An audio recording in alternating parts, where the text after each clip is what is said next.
The Lord be with you. A reading from the Holy Gospel according to Luke.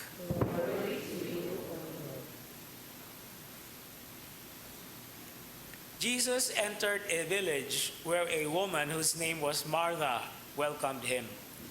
She had a sister named Mary who sat beside the Lord at his feet, listening to him speak.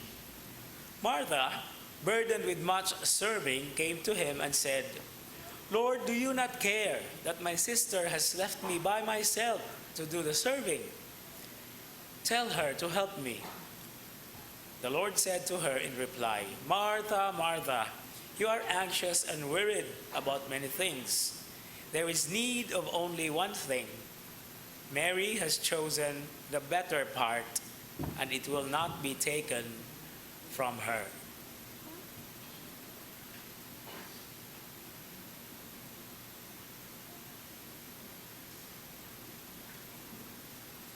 The Gospel of the Lord. Praise to you, Lord Jesus Christ.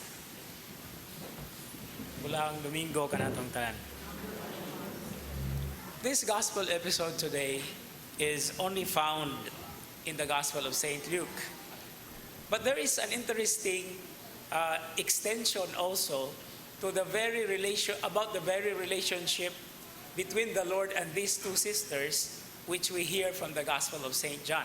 But it has a different perspective, it had a different event there. Here in this Gospel reading, we do not hear about the brother of these two sisters whose name is Lazarus.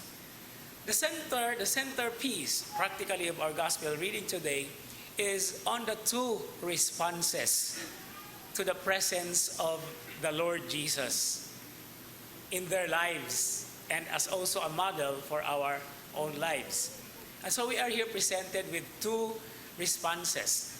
First is the action-oriented response, which is represented by Martha, the sister. While there is another response, which is the listening one. We don't call it passive, although that is basically what it actually signifies. Listening to the Lord Jesus, done by the other sister whose name is Mary. Now these two responses, the action and the listening, actually has something to do with prayer or contemplation and action. These are two great responses to the presence of God in our lives and in the world, because we need to pray. We need to also listen to what He is telling us. We need to do the ramifications of the teachings. We had to actually decide. We have to make what we call connections with the so many events that happen in our lives. And it is through prayer. No? Ang pag-ampo, ang pagmamalandong, importante kay sa tanan. But then, we are not stuck into that particular attitude, because we have to do also something.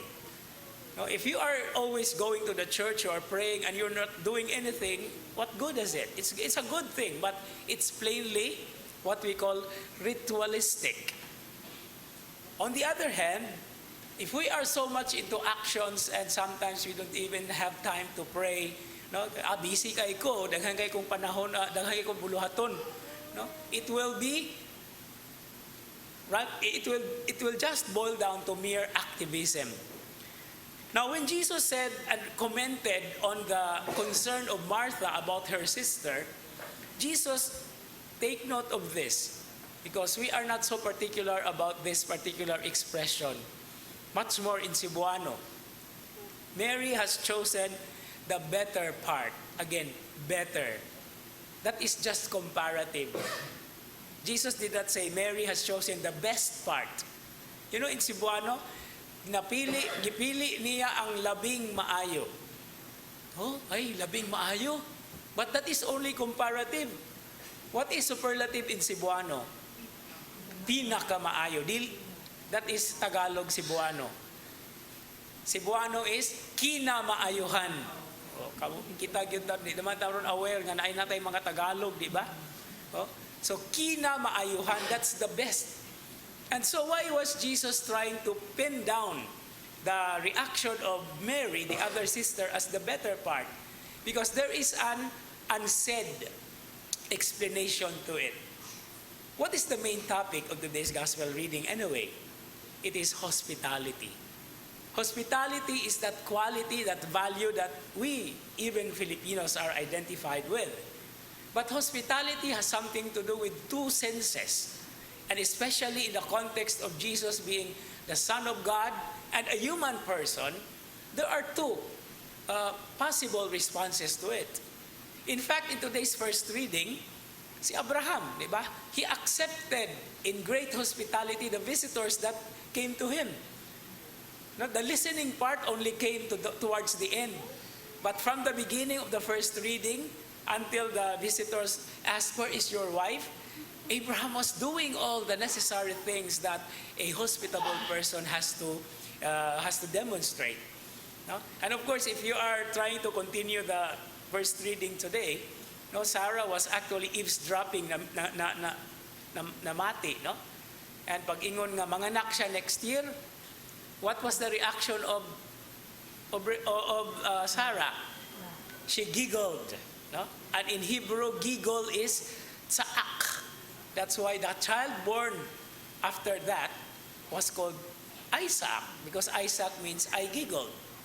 Okay? So the first reading presents to us the necessary actions for hospitality. But the last part, which is towards actually the hanging part, is the listening. Because Abraham and Sarah were listening. And that is the prayer dimension there. Although the prayer had to be what we call dealt with. No? Kinahanglang panglimbasugan aron madawat ang kamatuoran. But it does not stop there. It had to be acted on.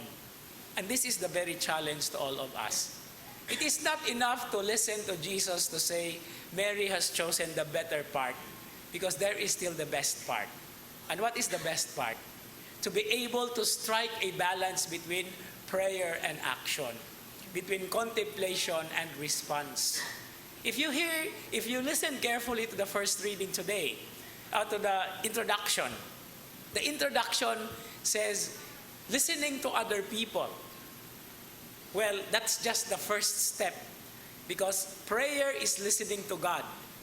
But practically applied, prayer is listening to other people who need to be listened as well. But it's not enough, because we have to do something. Now, in the great tradition of the church, we have the so-called Lectio Divina, which is the reflection and reading of scriptures. But how is Lectio Divina done? It is done first through reading, where the attendees, where those who participate, listen. And after listening, they struggle and grapple with the meaning of the text, done in prayer, in meditation, in contemplation.